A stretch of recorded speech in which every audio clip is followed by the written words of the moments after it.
I'm willing to pay an extra $75 to get this car. And I say, that'll at least get his attention.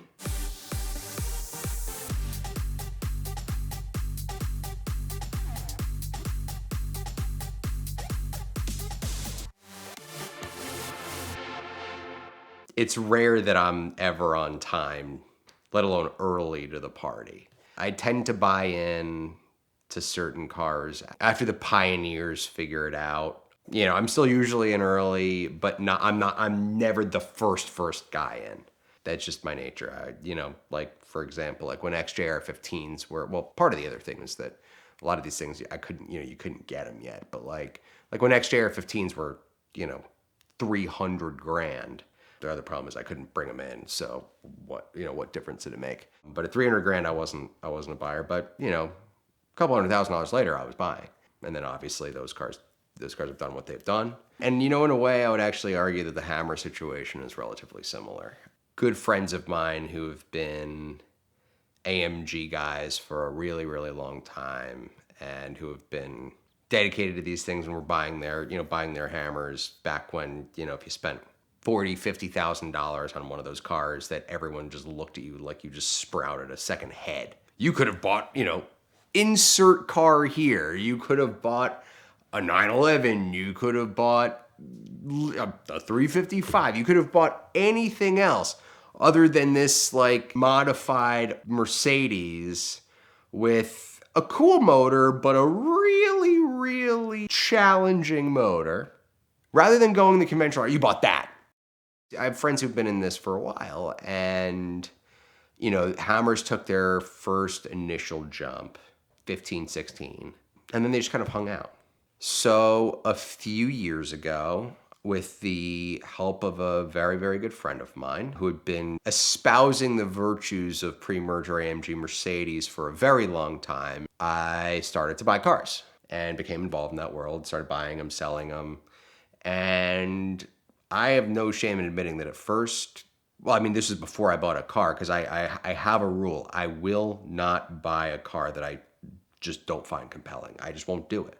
Because that way, if the world comes crashing down, at least I have a bunch of stuff that I believe in. I start, really getting into them, find them interesting, then start buying a few cars.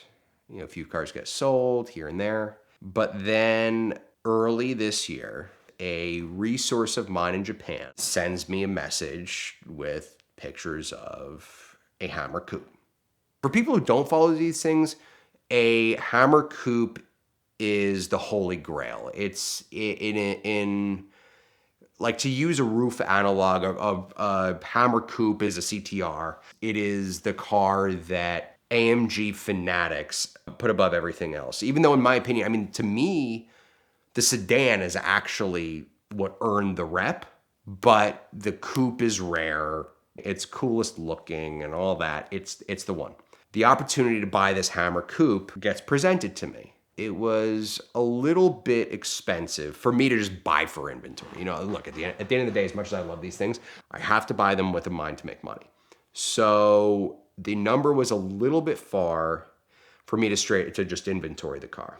But it was interesting enough that I mentioned it to a couple of clients. This really good client who's now become a really good friend of mine puts his hand up and says, I want the car. I go back to my friend in Japan and say, okay, I'll take the car. And this is very, very short time span. By the time he wakes up, he gets back to me, says, car sold. And I say, car sold? Like, you were asleep. But like, what do you mean the car is sold? And he says, yeah, I called my friend who has the car. The car is sold. It's gone. At this point, this has to be like 10 p.m. And I text somebody like, he just said the car sold. And he calls me immediately and says, dude, we have to get that car. We have to get that car. Offer him more money. And I say to him, look, man, like, the Japanese don't usually work that way. If it's gone, it's gone. Like, I'll ask, but it may be gone. I'm willing to pay an extra $75 to get this car. And I say, that'll at least get his attention. If it's possible, I would really hope that gets it done. So I go back to my friend in Japan and say, hey, we have a lot more money on this car. I will give you $75,000. You can break it out however you want. Extra 75, that car is mine. And then there's silence, which I'm not sure if I've talked about previously about the Japanese no, which the Japanese no is usually silence.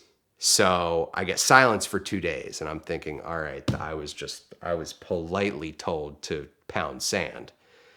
And then 2 days later, he pops up. The offer is accepted, your car. And so, I call my buddy, dude, we got it. We got it. We got it. He's over the moon. I'm over the moon. Everyone's hyped. But at that moment, it was a very strong price. Very, very, very strong price that had been paid for one of these cars. So we got the car at a time when shipping internationally, especially out of Southeast Asia, was just, forget a mess. It was just an unmitigated disaster. It was terrible. But before COVID, I would get air freight quotes out of Japan to Newark, and I would fly cars for $30,000. The time I was quoting these numbers out, it was not long past the time when I was getting air freight quotes to New York for between $140,000 and $200,000 to fly a car. So we come up with a solution, which I'd done previously, which was, okay, let's ship the car to the West Coast, and then we can truck the car across. Then we decided, all right, Monterey's around the corner. Why don't we just keep the car out for Monterey? Use it as a Monterey rental car. Why not? It's already going to be there. Not that big of a deal. So I call up my friends at the Mercedes-Benz Classic Center and I say, hey guys, I have a car that's landing shortly. It's a AMG Hammer Coupe. It has been a few years since this car has been serviced, touched, looked at, anything. The car has been unseen for a while. This needs to be Monterey reliable. And they said, okay, let me get this straight. This car is arriving 2 weeks before the biggest car show of the year, where we are showing, I think, 7 cars. And we, by the way, are opening our brand new facility the week before Monterey. You want us to fix this car? And I said, yes, please. No problem. We'll take care of you. Those guys are awesome. They're fantastic. Consider this a plug for the Classic Center. Those guys are awesome. All the while this is going on, there's another Hammer. As has been well documented on this channel and elsewhere, the Cocaine Hammer comes out of hiding, listed on MB Market. There were technical difficulties with the actual auction platform, because of demand, because of interest and demand on that car. So John Tamarian, We Are Curated, and a number of other very well-known, very prominent car collectors were all players on the car, and a number of them didn't get a fair shake at the car. So in order to rectify the situation, the MB Market guys effectively held a private auction for that car with a number of the finalist bidders, and in the end a world record was set for a Hammer Coupe. That's going on at the same time this car is getting removed from its crate in the US and going to the Classic Center. The US Mercedes guys have no idea that this car is here. I haven't said anything to anyone about it. The owner hasn't said anything to anyone about it. The car is completely unknown. And then boom, it just shows up at the Classic Center. And next thing you know, things are, word is spreading like wildfire. Everyone's after the car, especially in the wake of what happened with the online sale. Get a good call from my buddy John at We Are Curated. It says, hey, I understand that that you're responsible for that Hammer Coupe that's sitting at the Classic Center. I have a client who's very upset about the outcome of that online auction. He very much wanted that car. And I told him, we'd heard about the existence of that car that you just brought in. The car was brought in my name. It was sent to the Classic Center under my name. As far as the world was concerned, it was my car. As far as the outside world was concerned, it was my car. It wasn't my car. It was my client's car, even though, I still was holding the title for it and all that. So I said, I really appreciate the interest, but the car belongs to a really good client. Let me see what he wants to do. So I make a call, and John throws out a number that was pretty staggering, But when you consider what had just happened online, wasn't so crazy after all. So I go back to my client and say, hey man, what do you want to do? And he agrees to sell the car. I purchase the car back. John sells it to his client, but I got the fun bonus of getting to play with the thing during car week, because there was still that gap when I still owned the car and the other guy hadn't bought it yet. And I got to tell you, it's a really, really interesting thing. You know, it's still got that bank vault Mercedes kind of drive, but it's fast as hell and makes all the right noises and looks mean. And I will tell you this, like, so I also had my 275 there at the same time, and you drive a 275 around during car week, and I'm not trying to trivialize 275. It's a magnificent car. I love it. But you might as well be driving a Toyota Camry.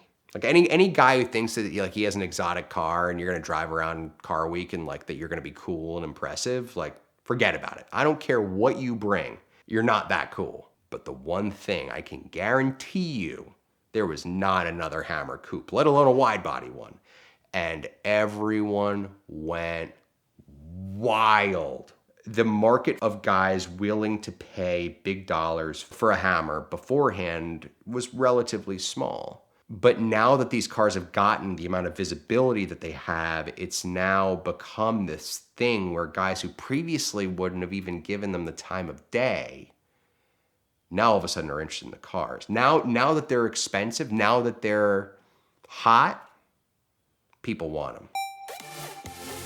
Buying a used car, especially sight unseen, can be a very scary process, and you should never do that without getting the car inspected first. And the best and easiest way to have that done is using the Lemon Squad. They are an amazing resource that can almost immediately inspect a car for you anywhere in the country. They have no hidden fees, they're the largest company in the industry, and they have the fastest response times in the industry. So check them out now at the link in the description below. You can use the code VinWiki for a 10% discount. It is the best way not only to find out if you're being scammed, find out if the car is a piece of garbage, and to make sure that you're buying exactly the car that you're looking for. So next time you buy a car, make sure to use the Lemon Squad.